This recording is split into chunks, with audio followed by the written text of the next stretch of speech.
Hello friend, welcome to Bricks Embedded System tutorial. In this tutorial we are going to learn how to set the time for the RTC which is there on Magic board. So to set time we have actually two pins on connected to RTC.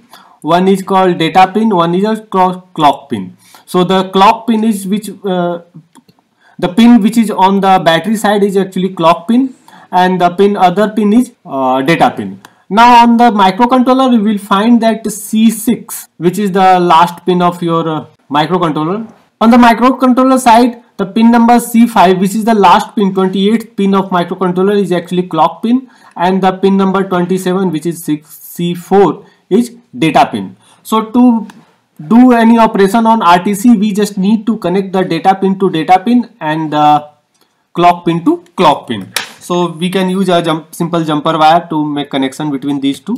Once we have made the connection, we just need to write a small code.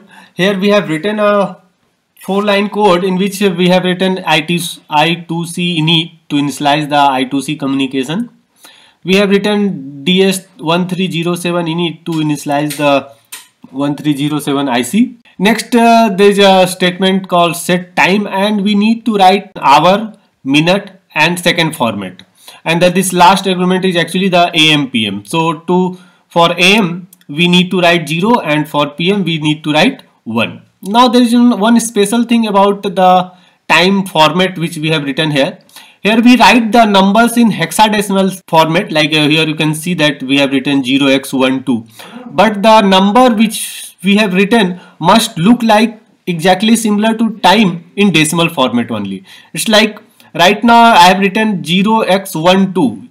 This is actually a number equal to 18 in hexadecimal. But if we will look at these two characters only, it's 1 and 2. So it represents 12 in decimal format.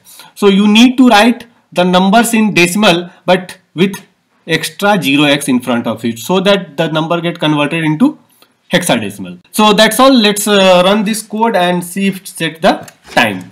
So as soon as the code will get transferred, it will run on the microcontroller and it will set the time on the RTC chip. So whenever you will restart the microcontroller with this code, the time inside the RTC chip will set to exactly which is written in the code. So that's all for this tutorial. Please keep watching our tutorials to learn more about embedded system. Thank you.